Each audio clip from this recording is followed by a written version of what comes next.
Imagine suddenly you wake up one day and the man that has physically and psychologically raped you, isolated you from your parents, and plummeted you into a pool full of depression is now suddenly on the media, and he's spreading lies about you and your family to the whole world. Suddenly you have phone calls asking about, hey, what is this man doing? Why is he talking about this? Isn't this your guru? I thought that your guru was the right person. This is exactly the nightmare that I went through after the conspiracy that Vinay Bharadwaj had twisted and turned after he had completely raped me. I hope from these videos you guys understand what it's like to be in my shoes.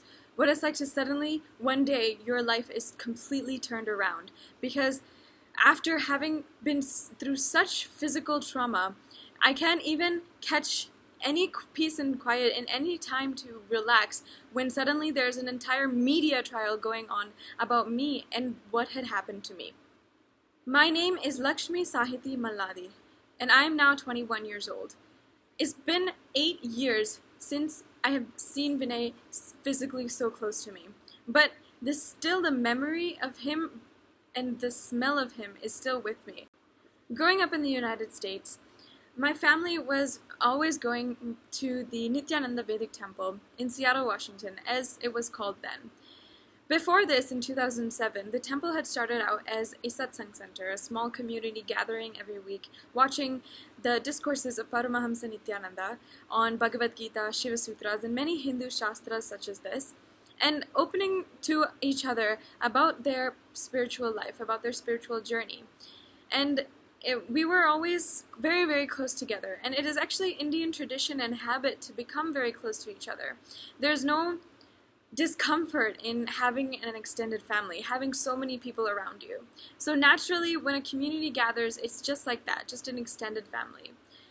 But in my case, unfortunately, I did not know, and I did not have the opportunity to know, that Vinay Bharadwaj would be such a criminal, with such a sickening, maniacal mind. It was around this time, in 2007, when I was 10 years old, that I had actually met Vinay. And I guess met Vinay is not the correct term, because meeting involves two consensual people coming together, introducing yourselves, and getting to know each other. But in a community such as this, where you are so open and intimate with everybody, and your inner secrets are held with such casualty, but also with a loving seriousness, where it's a safe environment. In this kind of community, you don't meet people, you just accept everyone that is there. But unfortunately, it is this community and this trust that we had with one another that Vinay had completely exploited with the acts that he would do in the next 2 years against me and who knows the amount of other girls. In this video series, I want to go into the truth.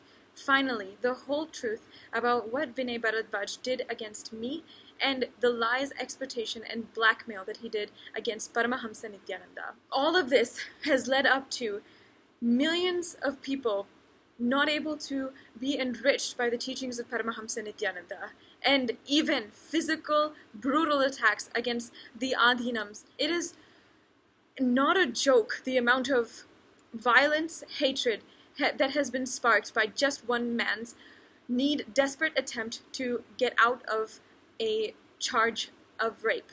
And in these videos, I'm going to go into the whole truth. I hope you stay listening and are eager to spread the truth, finally, to the whole world. Thank you.